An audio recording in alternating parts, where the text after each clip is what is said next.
Assalamualaikum warahmatullahi wabarakatuh. Hai guys, kami dari kelompok 6. Di sini saya akan membahas mengenai apa sih itu peraturan desa atau Perdes. Di sini saya bersama kawan-kawan saya. Saya persilakan tuh saudara Panki dan kawan-kawannya. Selamat siang, Bu Maria. Silakan. Nah, ini kawan saya di sini akan membahas atau akan memberikan tanggapan mengenai apa peraturan desa atau Perdes. Kita tanya kepada saudara Panki mengenai bagaimana sih ruang lingkup peraturan desa. Jadi ruang lingkup peraturan desa itu terbagi atas 3. Yang pertama peraturan desa, yang kedua peraturan bersama kepala desa, yang ketiga peraturan kepala desa. Yang pertama itu peraturan desa. Peraturan desa itu meliputi materi-materi tentang pelaksanaan, kewenangan, dan tindak lanjut dari undang-undang yang lebih tinggi bersama kepala desa.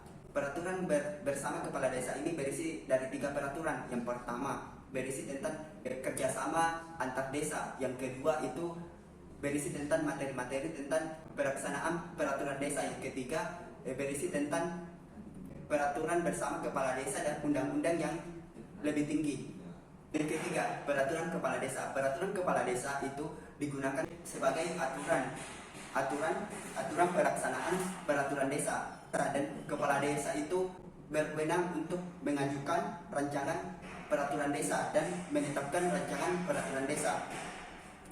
BPD atau Badan Permusyawaratan Desa itu berhak untuk mengusulkan atau mengajukan pendapatnya tentang peraturan desa ini.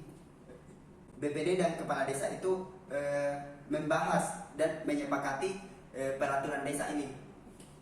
Kita bertanya kepada saudara Zamar mengenai pastikan dan masyarakat bagaimana sih pembuatan peraturan desa itu. Langsung saja kita tanya kepada saudara Zamar. Ya, baiklah. Di sini saya akan menjelaskan apa itu peraturan desa. Nah, peraturan desa ialah peraturan yang dibuat oleh kepala desa. Namun, rancangan peraturan desa harus dibahas dalam musyawarah desa. Dan apabila dalam musyawarah desa itu masyarakat desa tidak menyepakati peraturan yang dibuat oleh kepala desa, maka peraturan desa itu tidak dapat dilakukan. Nah, peraturan desa itu sendiri memiliki fungsi untuk mengatur kehidupan masyarakat dalam rangka untuk mencapai tujuan bersama oleh negara Indonesia. Dan peraturan desa merupakan jenis peraturan perundang-undangan yang keberadaannya diakui oleh negara dan memiliki kekuatan hukum yang mengikat. Tetapi peraturan desa ini tidak memuat sanksi pidana. Nah, dalam perancangan peraturan desa, jadi masyarakat kita tidak boleh melarang masyarakat dalam memberikan masukan terhadap rancangan peraturan desa itu sendiri. Dan peraturan desa itu tidak bertentangan dengan kepentingan umum dan ketentuan perda yang tinggi. Nah, peraturan desa itu berlaku dan memiliki kekuatan hukum yang mengikat apabila diundangkan oleh sekretaris desa dalam lembaran desa. Nah, ada 4 peraturan desa yang rancangannya harus mendapatkan evaluasi baik itu dari bupati maupun wali kota sebelum peraturan desa itu diberlakukan. Apakah itu tentang tata ruang, rancangan peraturan desa, dan struktur organisasi pemerintah desa. Ya, itulah sekian dari saya. Assalamualaikum warahmatullahi wabarakatuh. Lebih tahunya kita tanya langsung saja kita tanya kepada saudara Ikram bagaimana dan berapa pendapatan kepada saudara itu dan perangkatnya sendiri. Kepada saudara Ikram dipersilakan untuk. Baik, terima kasih. Selanjutnya saya akan menjelaskan sedikit beberapa penghasilan kepala desa beserta perangkatnya. Nah, penghasilan kepala desa beserta perangkatnya itu bersumber dari anggaran belanja desa yang berasal dari alokasi dana desa itu sendiri. Dan tentu gaji kepala desa beserta perangkatnya itu bersumber atau mengacu pada peraturan pemerintah nomor 11 tahun 2019 tentang peraturan pemerintah perubahan kedua atas peraturan pemerintah nomor 43 dan juga nomor 6 tentang desa. Nah, di dalam aturan tersebut tercatat bahwa jika mengacu pada pasal 81 ayat 2 bagian A, maka kepala desa mendapatkan gaji paling sedikit 2,4 juta ya. Tapi itu ada koma-komanya teman-teman. Saya tidak usah menyebutkan koma-komanya.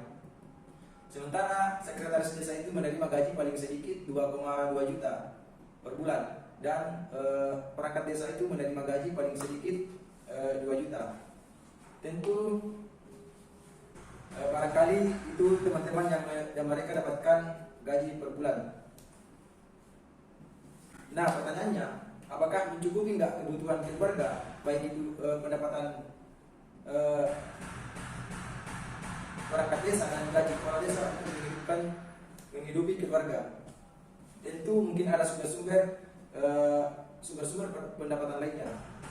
Tetapi ketika membeli rumah, membeli mobil, dan kendaraan mewah, jika tidak ada bisnisnya, maka tentu teman-teman lah yang bisa menjawab itu sendiri. Terima kasih. Nah, itu tadi pernyataan atau pendapat teman-teman saya mengenai peraturan desa. Ternyata dalam ruang lingkup peraturan desa itu memiliki 3 jenis peraturan desa. Yang pertama, peraturan desa, peraturan bersama kepala desa, dan peraturan kepala desa. Bahkan dalam pembuatan peraturan desa ditetapkan oleh kepala desa, namun rancangan peraturan desa tersebut harus dibahas dan disepakati bersama dalam permusyawaratan desa. Nah, sedangkan dalam pendapatan kepala desa sampai ke aparatnya dicantumkan dalam pasal nomor 11 tahun 2009. Sedangkan penghasilan kepala desa dan perangkatnya itu ternyata ada undang-undang yang mengatur mengenai peraturan pemerintah nomor 11 tahun 2011 tentang perubahan kedua atas peraturan pemerintah nomor 43 dan juga nomor 6 tentang desa. Itulah dari penjelasan atau pendapat dari teman-teman saya mengenai peraturan desa. Untuk itu saya sebagai moderator akan menutup wawancara hari ini. Sekian dari kami. Wassalamualaikum warahmatullahi wabarakatuh. Waalaikumsalam warahmatullahi wabarakatuh.